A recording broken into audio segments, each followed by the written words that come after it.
양떼를 먹이시며 어린 양을 그 팔로 모아 품에 안으시며 젖먹이는 암컷들을 온순히 인도하시리로다. 아멘.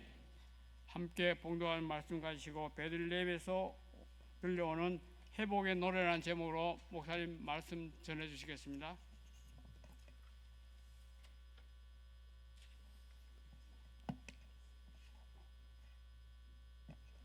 할렐루야. 네, 우리 주일학교 학생들 너무 잘하죠? 네, 저는요 뒤에서 뒤통수만 봤습니다. 저희 아이가 3명이 있는데 너무 안타깝더라고요. 그러면서 이렇게 오른쪽을 보니까 여기 화면이 나오는데 우리 찬양대에서도 옆모습만 봤을 거잖아요. 얼마나 안타까운지. 그래도 이 성탄절에, 우리 주님 오신 성탄절에 또 이른 아침부터 교회를 위해서 섬겨주시고 찬양대로 섬겨주시고 또 주일학교 학생들 또 발표로 준비해 주셔서 감사합니다. 우리 하나님께 영광의 박수 돌려드리겠습니다. 아멘. 네, 설교를 시작하면서 여러분들께 영화와 같은 그런 이야기 하나를 말씀드리려고 합니다. 실제로 있었던 일이죠. 1914년도 1차 대전이 일어나고 있었던 때입니다. 유럽에서는요 겨울이 되었어요. 한쪽에서는 독일군이 있었고 또 한쪽에서는 영국군이 서로 총부리를 이렇게 겨누면서 아주 피가 이렇게 막 잔해하는 그런 전쟁의 시간을 보내고 있었습니다. 겨울이니까 너무 추웠던 거죠. 그래서 손을 허 불면서 그렇게 총부리를 이렇게 두고 있었던 어느 겨울날 24일이 되었어요. 12월 24일이 되어서 그날도 총부리를 겨누다가 서서히 밤이 되기 시작했습니다. 어둑어둑해졌는데 갑자기 독일군 쪽에서 음악이 들리기 시작하는 거예요. 고요한 밤, 거룩한 밤까지만 할게요. 이렇게 음악이 들리기 시작하니까 갑자기 영국군 쪽에서 갑자기 박수 소리가 막 나기 시작하는 거예요. 그러더니 그들도 영어로 따라 부르기 시작했습니다. 그랬더니 독일군, 영국군 할 것 없이 서로가 손에 잡고 있던 총을 다 내려놓고 참호에서 나와가지고 서로 악수를 하면서 메리 크리스마스 하면서 초콜릿도 나눠 먹고, 그리고 그 다음 날에는요 축구도 했다는 거예요. 성탄절이 되었을 때 독일군과 영국군이 축구를 했습니다. 누가 이겼을까요? 그때 기록은요 독일군이 3대2로 이겼다고 그렇게 나와 있습니다. 그게 중요한 게 아니죠.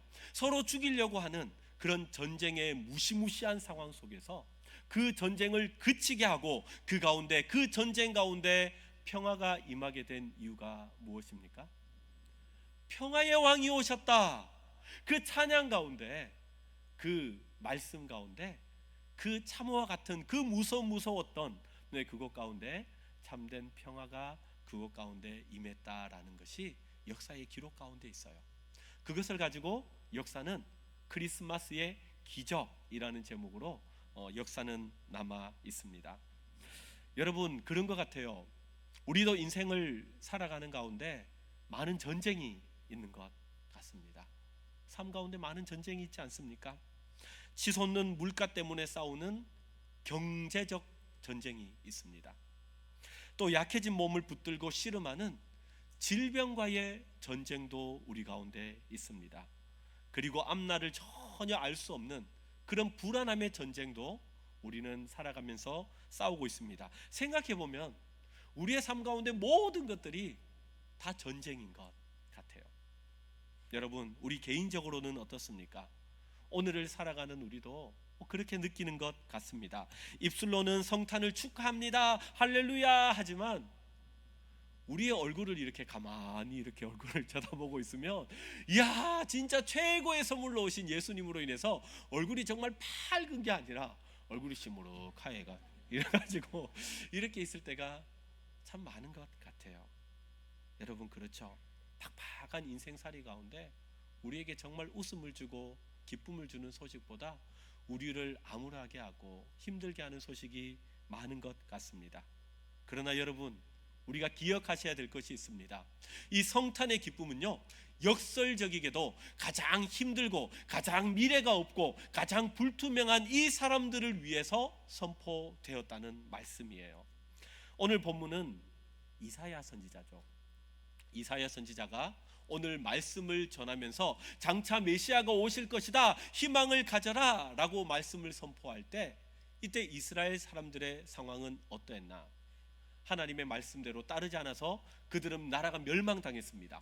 포로로 끌려갔어요. 더 이상 미래가 없어요. 더 이상 아무것도 보이지 않는 그런 불투명한 상황 가운데 하나님은 이사야를 통하여서 너희는 하나님을 바라보라 얘기하시는 거예요.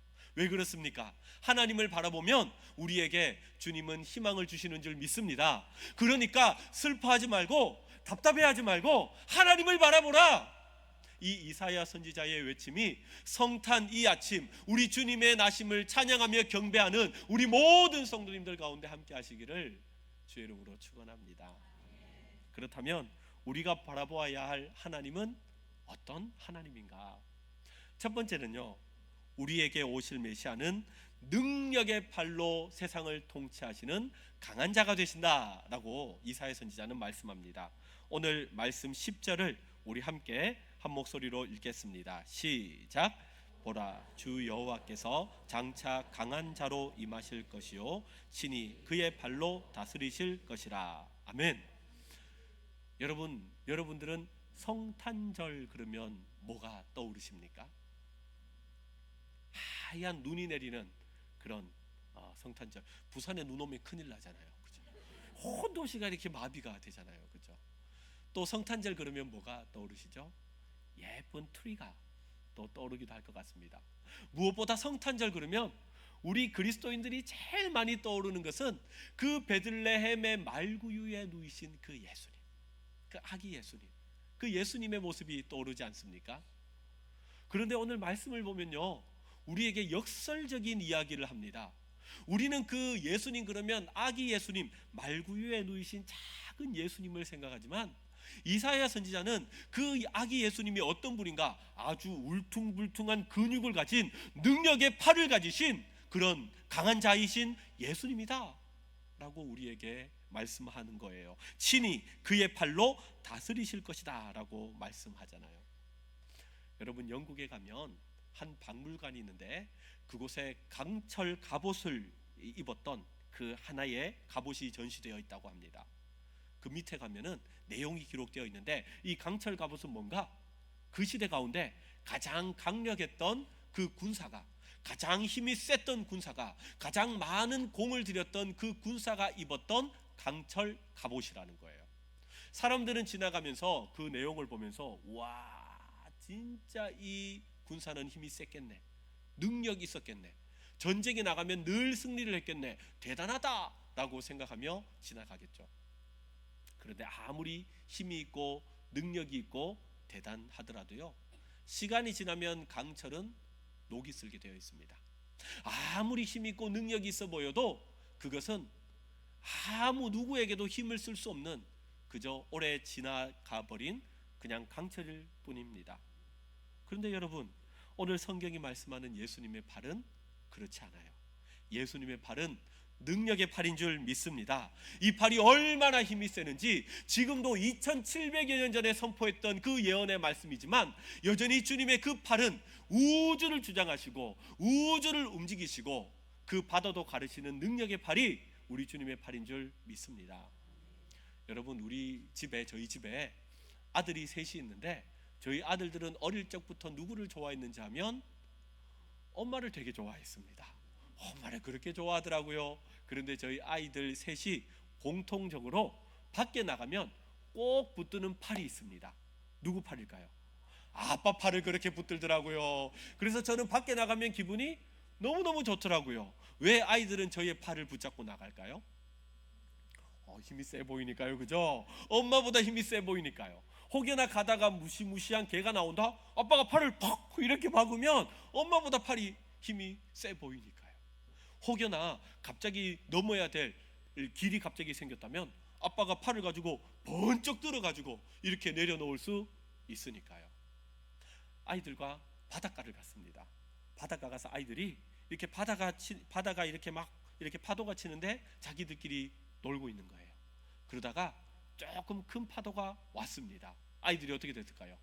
휙 하고 넘어가는 거죠. 아무리 튜브를 타고 발버둥을 막 칠지라도 더 물로 깊숙한 곳으로 가는 거죠.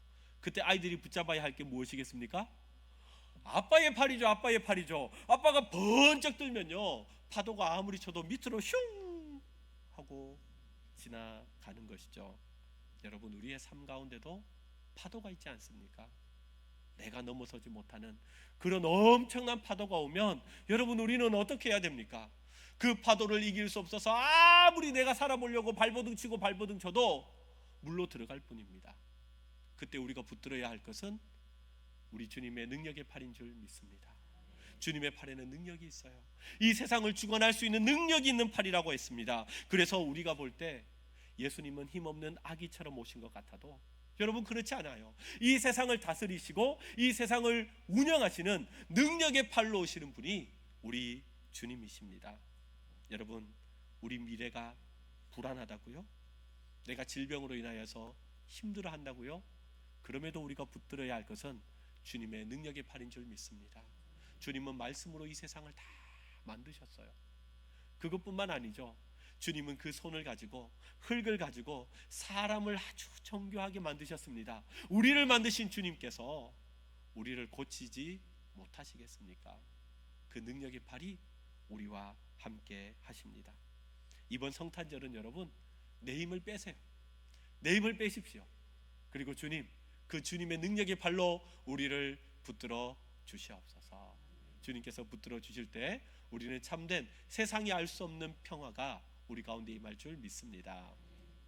두 번째는요, 우리에게 오신 메시아는 우리를 따뜻하게 품어주시는 선한 목자가 된다 말씀합니다. 오늘 본문 11절을 보니까 이렇게 말씀합니다. 그는 목자같이 양떼를 먹이시며 어린 양을 그 팔로 모아 품에 안으신다 말씀합니다. 여러분, 실제 양을 보신 분들이 있으십니까? 양 뭐 이렇게 동물원이나 이렇게 볼 수도 있는데 막 초원에서 뛰어다니는 이런 성경에 나오는 이 양, 목자, 우리가 좀 이렇게 접하기 쉽지 않잖아요. 그래서 우리가 좀 쉽게 접할 수 있는 것으로 좀 내용을 바꿔봤습니다. 요즘에 길을 걷거나 아니면은 공원에 산책을 하다 보면 유모차를 이렇게 끌고 다니는 분들이 많습니다. 볼 때 이게 결혼도 안 했을 것 같은데 유모차를 이렇게 끌고 다녀요. 그 안을 이렇게 보면은 뭐가 있을까요? 아이고, 이렇게 강아지가 있어요. 그렇죠? 반려견이 있고 반려묘가 있습니다. 그걸 가지고 이 유모차를 뭐라 그래요? 요즘에는 개모차 그러더라고요. 이거 모시고 다닌다고. 여러분, 주위에 보면 정말 이 반려견 반려묘를 귀하게 여기는 사람들이 많아요. 어릴 적에 저도 교육을 받기로는 어른들로부터 얘기 들을 때 짐승이 어디 집에 들어오노? 이렇게 이야기를 들었는데 요즘에는 이렇게 백발이 되신 분들 중에서도 반려견, 반려묘를 귀하게 여기는 분들이 있습니다. 제 주위에도 반려견을 귀하게 여기는 분들이 있는데 이분들은요, 얼마나 귀하게 여기는지 몰라요. 개를 데리고 이렇게 밖에 나갔다가 개가 조금 힘들어하면 가가지고 덜썩 안습니다. 그리고 이렇게 가는 거죠. 혹여나 개에게 이렇게 먹이를 주다가 혹여나 캑캑거린다 그러면 어떻게 해요?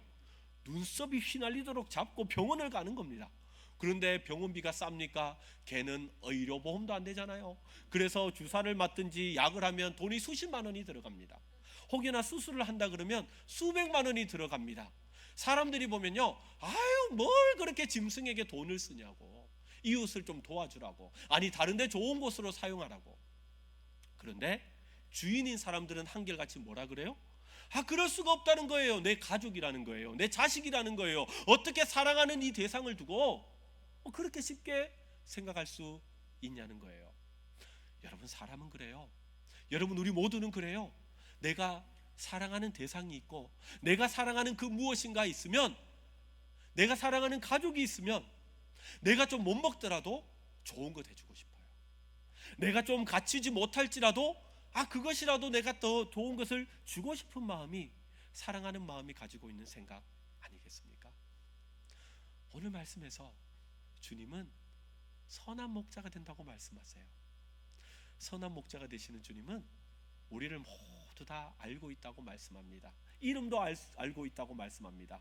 우리 주님이 여기 딱 오면요, 1호 양, 2호 양, 3호 양 이렇게 부르는 것이 아니라 우리의 이름을 명확하게 알고 계시고 우리의 상황을 알고 계시고 어젯밤에 잠 잘 잤나 못 잤나 이런 것들도 다 알고 계시는 관심이 많은 사랑의 목자, 선한 목자가 우리 주님이 되신다 성경은 말씀하고 있습니다. 특별히 11절 후반절을 보니까 젖먹이는 암컷들을 온순히 인도하시리로다 말씀해요. 여러분, 양 중에 암양이 있잖아요. 그 새끼들에게 젖을 먹이기 위해서 그렇게 기진해서 힘이 빠져 있는 양, 그런 양일지라도 우리 주님은 온순하게 인도하시리로다. 여러분, 이 세상은 살아가다 보면 우리의 한 사람 한 사람의 개인적인 삶은 이해해 주지 않습니다. 왜 빨리 안 오냐고, 왜 시간대로 안 하냐고, 왜 빨리빨리 무슨 일을 안 하냐고, 왜 뒤처지냐고 그렇게 이야기하지만, 그러나 우리의 모든 삶을 알고 계시는 선한 목자는요, 우리가 천천히 가더라도 우리의 보폭을 맞춰서 한 발자국 천천히 와주시는 분이시죠. 때로는 우리가 걸을 힘이 없어서 앉아 있을지라도 주님은 우리를 뒤로 이렇게 안으시고 우리를 위해서 한 발자국 가시는 선한 목자가 우리 예수님인 줄 믿습니다. 여러분, 이 땅을 살아가는 가운데 나 홀로 누워 있는 것 같고 외로운 것 같고 힘든 것 같을지라도 여러분 기억하십시오. 선한 목자 되신 예수님이 우리를 위해서 이 땅 가운데 오셨습니다. 내 힘으로 구원을 받을 수 없고 내 힘으로 하나님께 나아갈 수 없기 때문에 그 주님은, 선한 목자 되신 주님은 우리를 구원하기 위해 이 땅 가운데 오셨습니다. 이 오신 주님을 위해서 우리가 기뻐하며 감사하며 주님께 영광 돌리는 이 성탄절이 되시기를 주의 이름으로 축원합니다. 마지막 세 번째는요, 주님은 우리에게 무엇이라고 말씀하느냐? 하나님을 바라보라고 힘써 외치는 자가 되라 말씀합니다. 오늘 본문 9절을 보면 우리 주님은 우리에게 화끈한 사명을 주셨어요. 우리 함께 화끈하게 9절 말씀을 읽어보겠습니다. 시작. 높은 산에 이르라. 네, 다시 읽겠습니다. 시작. 아름다운 소식을 시온에 전하는 자여, 너는 높은 산에 오르라. 전하는 자여, 너는 힘써 소리를 높이라. 두려워하지 말고 소리를 높여 유다의 성읍들에게 이르기를 너희의 하나님을 보라 하라. 아멘. 여러분, 요즘에 TV를 보면 방송이 얼마나 많은지 모릅니다. 케이블 TV가 많은 거는 한 250개 채널이 된다고 해요. 유튜브도요, 채널이라고 합니다. 얼마나 많은 채널이 있는지 모릅니다. 많은 사람들이 다 채널을 만들 수 있으니까요. 그러다 보면 우리가 세상을 살아가는 가운데 이런 소리도 듣고 저런 소리도 듣습니다. 그런데 그 가운데 우리가 누구든지 모든 사람들이 다 열어놓고 듣는 채널이 있는 것 같아요. 그 채널은 무슨 채널이냐? 한번 따라해 봅시다. 절망 채널. 절망 채널. 여러분, 그래요. 요즘 뉴스만 딱 틀면은 물가가 올랐다, 경기가 최악이다, 큰일 났다, 이런 일 저런 일이 생긴다. 청년들은 취업 고민, 또 어르신들은 건강 고민, 많은 상황 가운데 우리를 어렵게 하고 힘들게 하는 그런 소식들이 얼마나 많은지 모릅니다. 그런 소식들을 듣다 보면 자꾸 힘이 빠지죠. 자꾸 무기력해지죠. 그런데 오늘 말씀은, 이사야 선지자는 우리에게 그 채널을 돌리라는 거예요. 그 절망의 채널을 돌려서 하나님의 채널로 우리를 맞추라라고 성경은 우리에게 말씀하고 있습니다. 여러분, 우리는 세상의 분위기에 휘둘리는 시청자가 아니라 우리가 오히려 새로운 방송국을 만들어서 하나님의 채널, 하나님의 소리를 선포하는 하나님의 백성이 되라. 성경은 우리에게 말씀하고 있습니다. 여러분, 저희 아이들이 집에 장난감을 하나 가져왔어요. 그런데 그 장난감은 안경인데, 안경을 딱 끼면 어떻게 보이는지 하면 거꾸로 보이는 거꾸로 안경이 있습니다. 여러분, 그런 거 보셨습니까? 안에 거울이 반사가 돼가지고 딱 끼면 반대로 보입니다. 허이, 재밌더라고요. 여러분, 세상 가운데 이 세상이 온전하지 못하기 때문에 희미하게 보이고 뒤집어져 보입니다. 그런데 우리 눈에 하나님이란 안경을 딱 끼고 이 세상을 보면 어떻게 보이는 거예요? 선명하게 보이는 거예요. 하나님의 역사가 보이는 거예요. 하나님의 일하심이 보이는 겁니다. 여러분, 그러면 우리가 어떤 소식을 전할 수 있습니까? 하나님의 기쁨의 소식, 하나님의 영에 충만한 소식을 우리가 선포할 수 있는 겁니다. 이사야 시대에 이스라엘 사람들이 그랬어요. 우리 끝났다. 우리나라 망했다. 이제는 전혀 희망이 보이지 않는다. 그런데 이때 하나님은 이사야 선지자를 통해서 뭘 하셨다고요? 하나님을 바라보라. 하나님을 바라보면 살 수 있다 말씀하셨습니다. 여러분, 우리 그리스도인들이 가져야 할 배짱이 여기에 있습니다. 성탄의 배짱이 여기 있습니다. 사람들은 안 된다고 하고 희망이 없다 그러고 미래가 보이지 않는다 그럴지라도 오직 예수 그리스도만이 우리의 참된 소망이 되는 줄 믿으시길 바랍니다. 이 세상 가운데 많은 돈을 벌면 뭐합니까? 우리가 권력을 많이 가지면 뭐합니까? 죽으면 예수 없으면 어디 가는 거예요? 지옥 가는 거예요. 우리에게 참된 소망은 예수 그리스도밖에 없습니다. 이 성탄의 아침에 우리가 우리의 참된 소망 되시는 예수 그리스도로 말미암아 하나님을 바라보십시오. 하나님을 바라보십시오. 그 가운데 소망이 있습니다. 우리가 선포하는 하나님의 백성 되시기를 주의 이름으로 축원합니다. 말씀을 정리하겠습니다. 여러분, 오늘 마치고 이제 교회 문을 나서고 나갈 때는요, 어깨를 쫙 펴고 나가십시오. 어깨를 이렇게 축이고 나가지 마시고, 오늘 주님이 우리를 구원하시기 위해서 이 땅에 오셨다. 우리가 이제 나아가서 그 하나님의 소망 되심을 선포해야 되는 우리는 선포자가 되어야 한다. 이 성탄절 날에 그 주님의 우리를 위해서 오신 그 구원의 소식을 선포하시고 축복의 사람이 되시기를 주의 이름으로 축원합니다. 기도하겠습니다. 사랑과 은혜가 풍성하신 하나님, 그토록 고대하던 메시아 예수 그리스도를 때가 되매 이 땅 가운데 보내주신 그 크신 사랑과 그 영광에 감사를 드립니다. 인간이 보기에 나약한 구유의 모습으로 오셨지만 실상은 능력의 팔로 세상을 다스리실 강한 주님이심을 믿게 하시니 감사합니다. 또한 선한 목자로 주님의 양들을 사랑으로 돌보시는 은혜를 감사합니다. 주님, 지치고 소망이 없이 살아가는 저희가 오늘 아기 예수 탄생의 소식을 함께 힘써 기뻐하게 하여 주시옵소서. 우리 대동교회 모든 성도님의 가정 가운데 있는 수많은 문제 앞에서 주님이 능력의 팔로 다스려 주시고 괴로워하며 신음하는 성도들에게는 주님의 따뜻한 팔로 안아주시는 치유의 은혜를 경험케 하여 주시옵소서.